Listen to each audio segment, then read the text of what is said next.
And so any movement that may begin with certain just principles, as it pushes towards reaching the right position, the pendulum often swings too far. Sometimes it's like trying to stop a battleship on a dime. It's very difficult to do.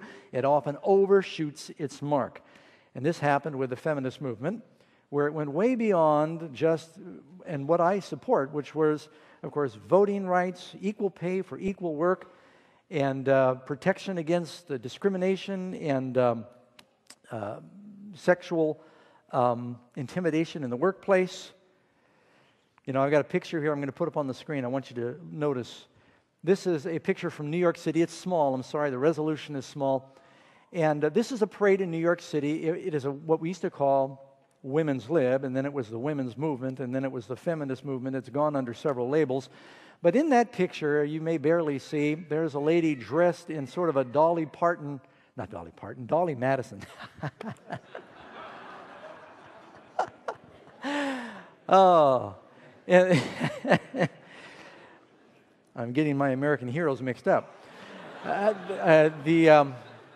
Just to the right of the one on the right in this parade was my mother. My mother was a leader in the women's lib feminist movement in New York City. Matter of fact, in this next picture here, you'll see that's the dress that Mom wore on that day, and that charming little creature by her side is me. And I'm not talking about the dog. He's in the middle. But my mother did a television program in Canada, and part of it gave her a dress like this. She kept the dress, and she marched down the streets in New York City wearing this. And the reason I'm telling you this, well, my stepmother for 30 years, Bettina Batchelor.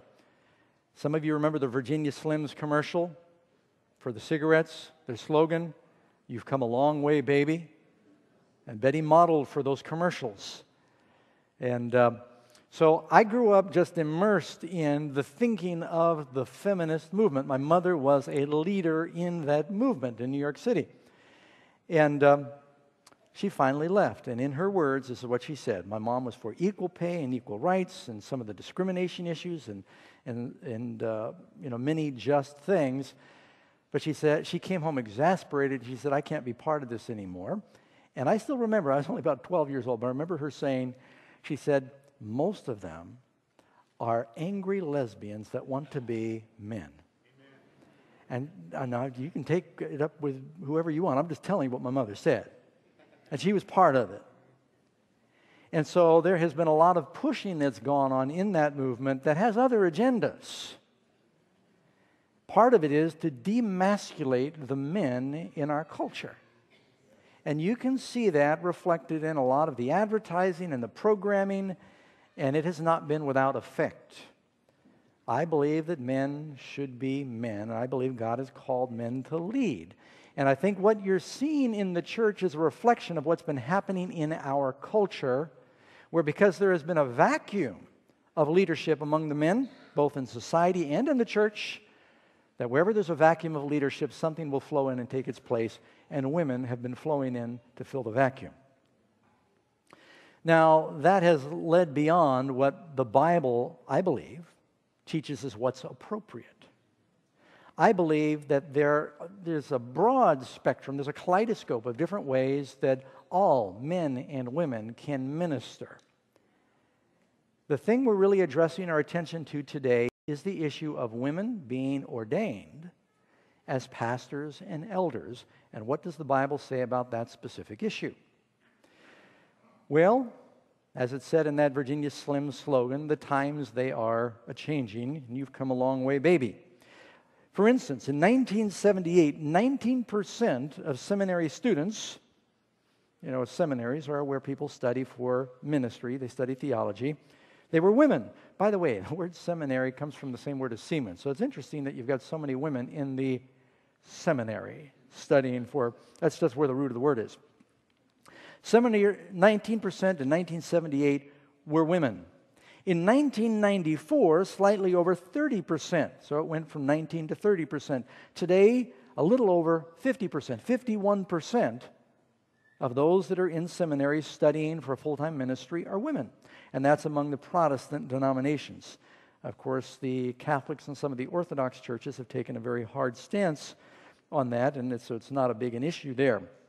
The big question is, this trend, is it because the church suddenly woke up after 1900 years and said, you know, we've been holding women back.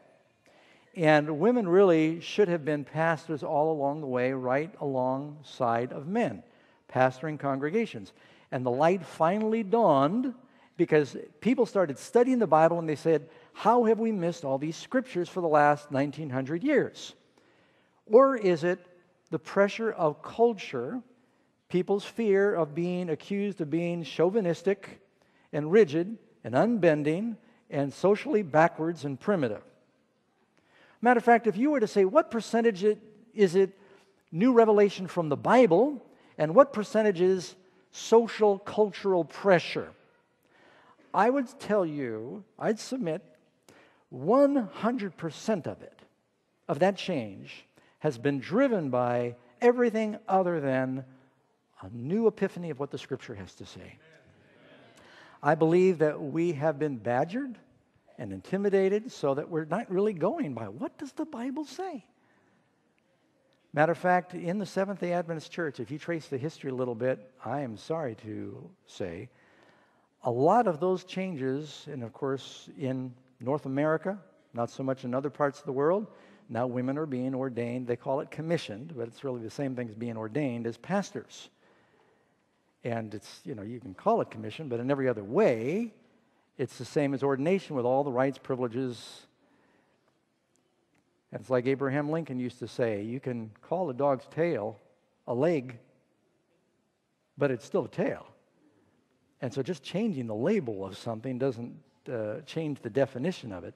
And what they've done is they've tried to pacify people who read the Bible that say only men should be ordained as pastors and say, well, we're not ordaining the women as pastors, we're commissioning them as pastors.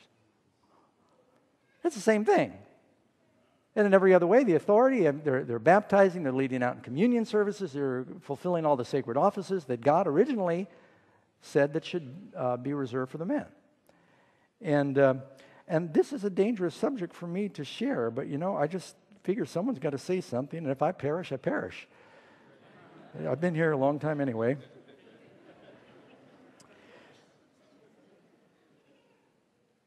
And I know it's not very popular in our culture to say these things. It's kind of like wearing a mink coat to a PETA convention. But someone needs to say it. First of all, men and women are different. And I'm not just